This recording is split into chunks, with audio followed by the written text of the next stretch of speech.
and welcome to the From Nature to Nurture podcast. I am your host, Danielle, and we are here with our 11th episode. Today's episode is all about the folklore of Tulsi or Holy Basil. If you listened to the last episode that I released, that was all about the physical medicine of Tulsi and how Tulsi can work within our bodies. Now we are looking more at the mythic stories and folklore and energies and rituals with this beautiful plant. What I love about Tulsi is that it has centuries of folklore and information, and it is a very deeply ingrained plant in Hinduism specifically.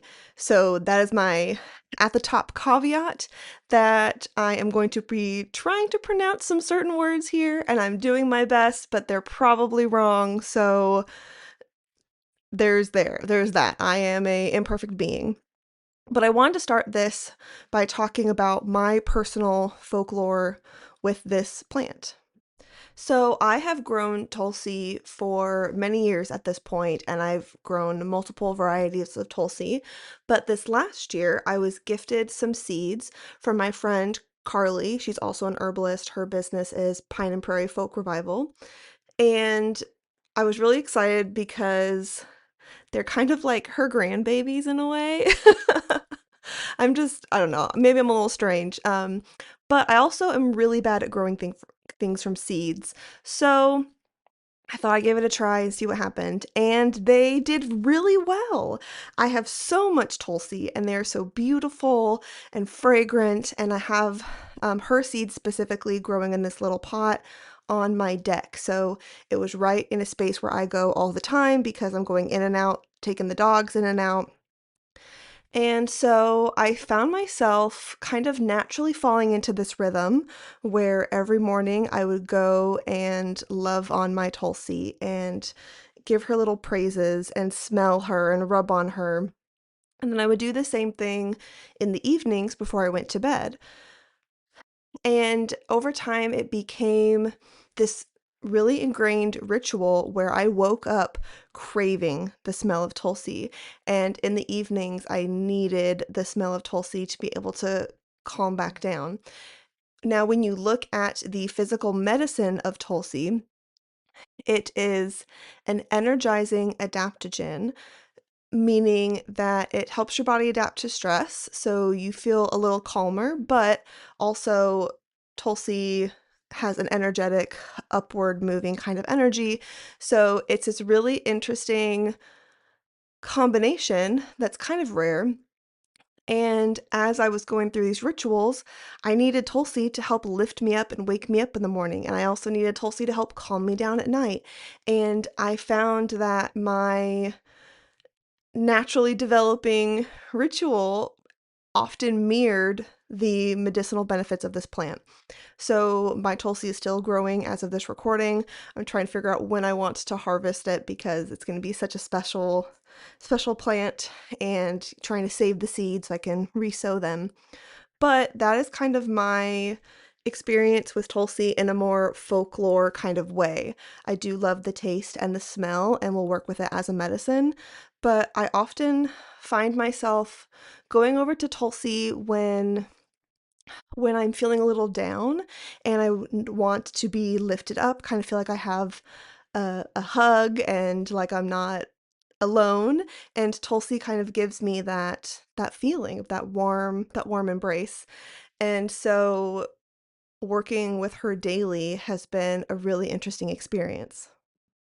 Now, when we start looking at some of the more cultural specific rituals around Tulsi and experiences, we are actually currently, as of this recording, we are in a Hindu holy month called Kartik Mas, and it is a month from October 8th to November 5th that is held in honor for Lord Vishnu, Lord Shiva, and Tulsi. Now, what's really cool there's a little hint, Tulsi is honored like a goddess. And we have some really beautiful stories of Tulsi turning from a woman into a plant, which we will talk about in a minute. But I want to share more about this holy month, which is really cool. There's a bunch of different rituals that happen during this time in ceremonies. There is the Tulsi Vivaha, which is the symbolic wedding of Tulsi to Lord Vishnu, and it's performed in homes and temples, and this will mark the start of the Hindu marriage season. We also have the Tulsi Arti, which is a daily devotion where you care for your plant and do a little ritual each day. Almost every Hindu home has or should have, according to my research, should have a Tulsi plant because Tulsi is a very important plant, like I said.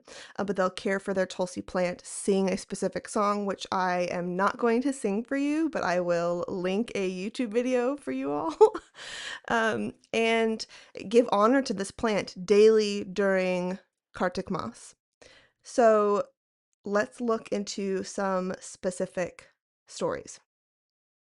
So there are a few different origin stories of how Tulsi turned from woman to plant, and I am just going to give you one example, but like I said, there are many.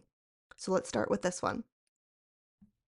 Long ago, in an ancient age where the gods still walked the world, there lived a woman named Verinda, a soul of deep devotion and fierce purity. She was married to a powerful warrior king named Jalandhara, whose strength was so great that he even began to rival the gods. But Jalandhara's power did not come from his own hands alone. It was Vrinda's unwavering fidelity, her love, and her sacred devotion that made him invincible. As long as her loyalty remained untouched, no force in heaven or earth could harm him. The gods, desperate to protect balance, turned to Vishnu, the preserver. Vishnu disguised himself as Jalandhara and appeared before Vrinda. Trusting what her eyes saw, Vrinda unknowingly broke her vow of chastity. The moment her devotion was broken, even by deception, Jalandhara's power was lost and he fell in battle. Realizing what had happened, Vrinda was devastated. Her grief was as boundless as her love.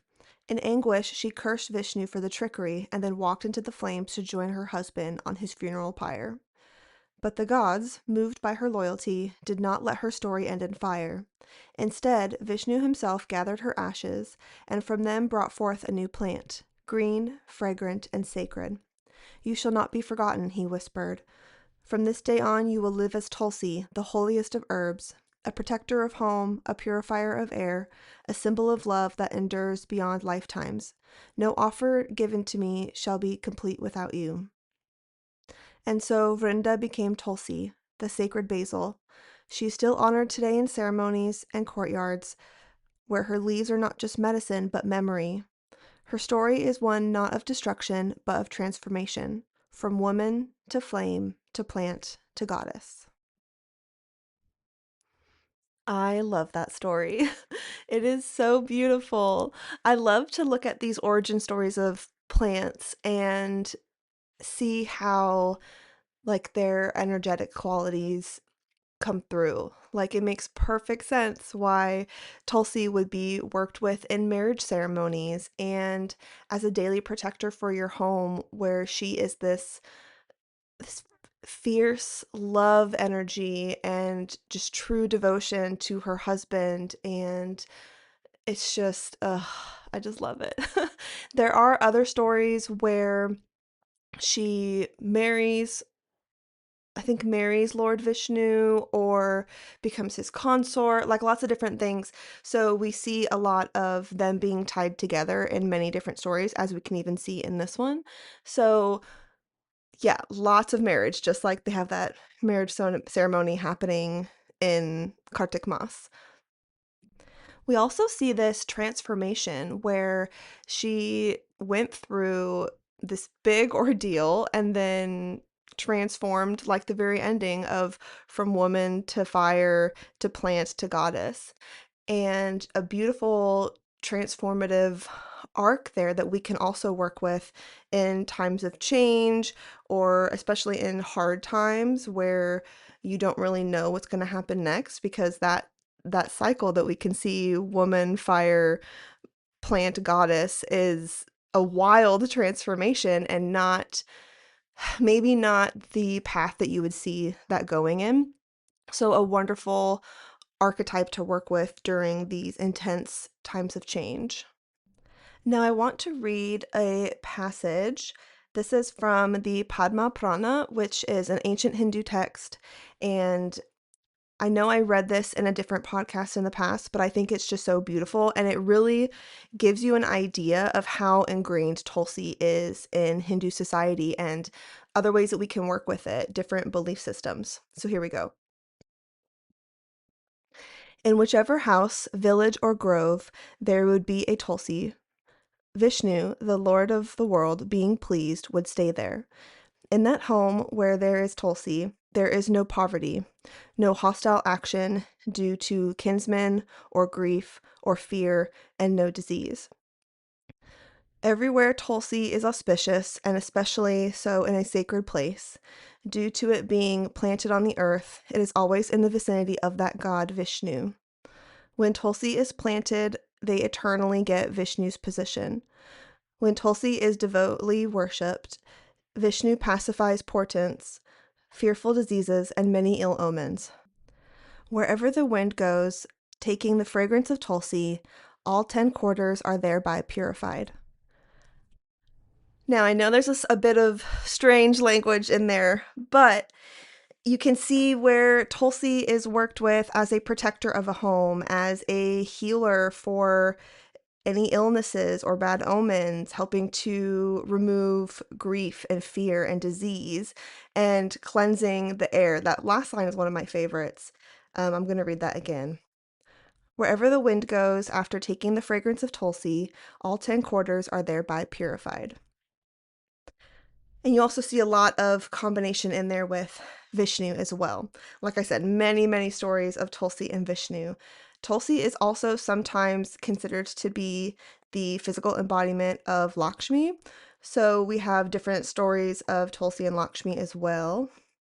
And it's just, if you haven't worked with Tulsi, I think now is the time because one, we're in the holy month for celebrating Tulsi in the Hindu culture, but also I think, like I said, Tulsi is really great for transformation and changes. And as we are currently in autumn, that is a transitional, highly changeable month where it feels like the season moves so fast, and every day you step outside and it's a little different. And I have found a lot of comfort in going and loving on my Tulsi each day to kind of help with that change and to help with sometimes some of the nostalgic loneliness that happens where like I don't know, I think fall is a very romantic month and or not month, but season in general, where there's all these like fun extra activities that you want to go do with your loved ones. And sometimes if that's not possible, that can feel very lonely. And Tulsi is a wonderful plant to kind of hold you through that season. Now, I want to touch a little bit on some of the energetics, just again, like we've talked about. So we see this theme of devotion and purity and clarity.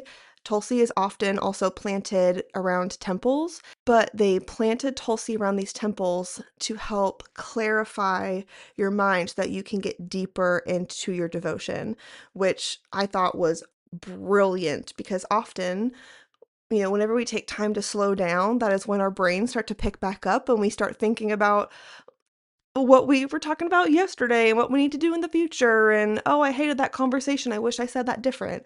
Maybe all that's just me, but Tulsi, being a relaxing and uplifting plant, is a beautiful plant for clarity and centering and has this beautiful story of being planted around all of these different worship sites.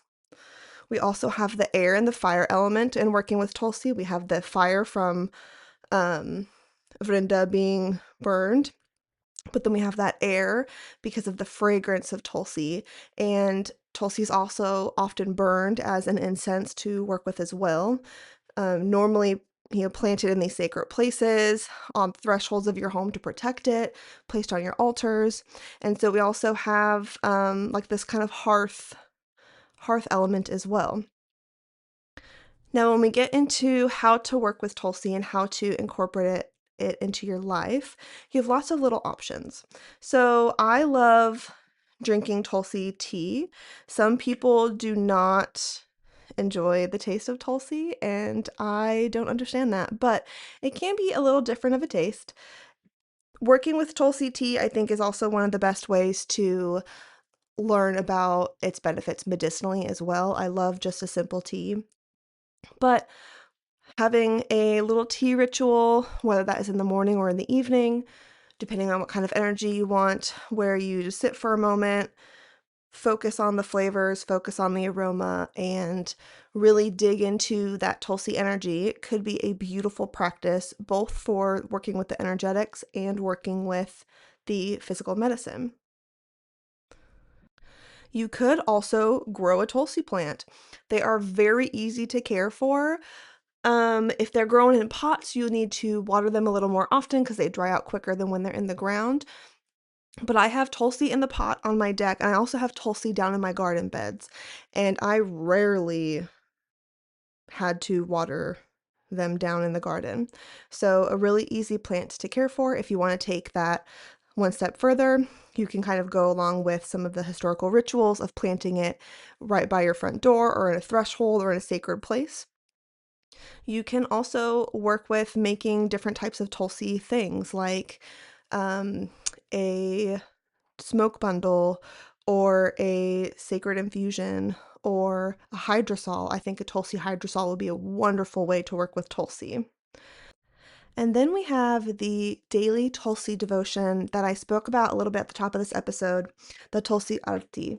So this is a daily ritual, and what they would do is they would sing and care for the plant, dust off the leaves, water it, but they would also adorn it with flowers and other leaves and just like offer it beautiful things, which I absolutely loved. So I'm going to give you a little bit of an example of what that could look like. Traditionally, this was handled at sunrise and at sunset, especially now during the Kartik Mas. That was a daily ritual, but feel free to incorporate this in any way that you would like. So I named this little ritual A Moment with Tulsi. Begin by approaching your Tulsi plant with clean hands and a quiet heart. Take a few deep breaths and let your nervous system soften. Gently brush any dust or fallen leaves away from the plant. This small act of tending is a first offering. Pour fresh water slowly at the base of the plant, not just to nourish, but as a gesture of gratitude. Let it be a conversation between you two. Light a small candle or oil lamp near Tulsi, not only for ceremony's sake, but to witness her spirit and your own in conversation. If you have a flower or leaf to offer, place it gently near the roots. Then walk slowly in a circle around the plant, once or 3 times, clockwise. As you do, speak aloud a blessing or simply whisper a thank you. Finally, sit or stand still. Breathe in her scent. Rest your hand over your heart and listen. See if any message arises. It doesn't have to be words. Sometimes it's a feeling, a knowing, or just the quiet itself. And that's it. No grand gesture needed, just presence. Tulsi doesn't ask for perfection, only participation. So I hope that you enjoyed this episode all about Tulsi folklore. There are many, many other Tulsi stories out there. So if you are really feeling called to, look up these extra stories. They're so unique and beautiful. Get you a Tulsi plant or some seeds, get you a Tulsi product like a hydrosol, and start working with this lovely energy. If you would like to know more about my offerings, you can find information on my website at rootandwandercollective.com, and I hope to see you along the plant path.